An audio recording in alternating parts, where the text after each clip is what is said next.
我很确定我很确定我很确定អ្នកគ្នា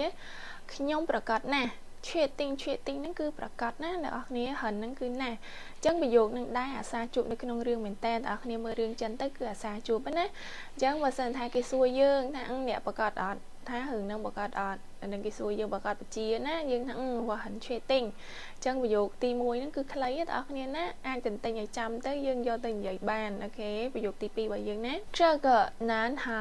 很善良这个男孩很善良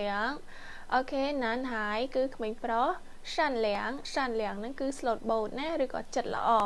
ញ្ចឹងក្មេងប្រុសម្នាក់នេះចិត្តល្អណាស់បើសិនជាយើងនិយាយបុគ្គលផ្សេងទៀតឬក៏យើងចង់និយាយថាម្នាក់ហ្នឹងគាត់ចិត្តល្អណាថាហិនសានលៀងគាត់ចិត្តល្អណាស់នេះហិនសានលៀងអ្នកចិត្តល្អណាស់ឬក៏អ្នក slot boat ណាអូខេតោះណា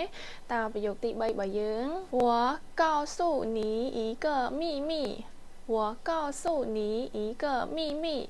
ខ្ញុំប្រាប់អត្តកំបាំងអ្នកមួយកោសុហ្នឹងគឺប្រាប់ណាអូខេ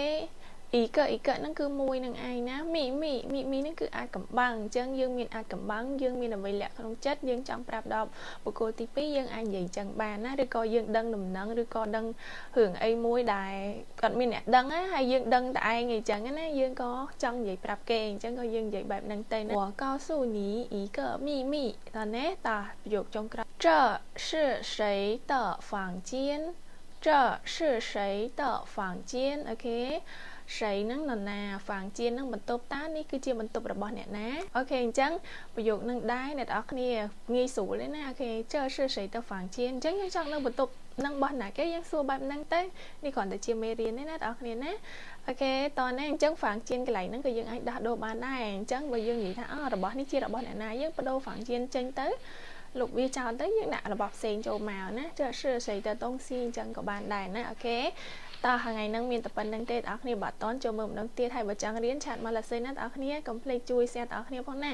ចាំជួបគ្នាវីដេអូក្រោយចាបាយបាយ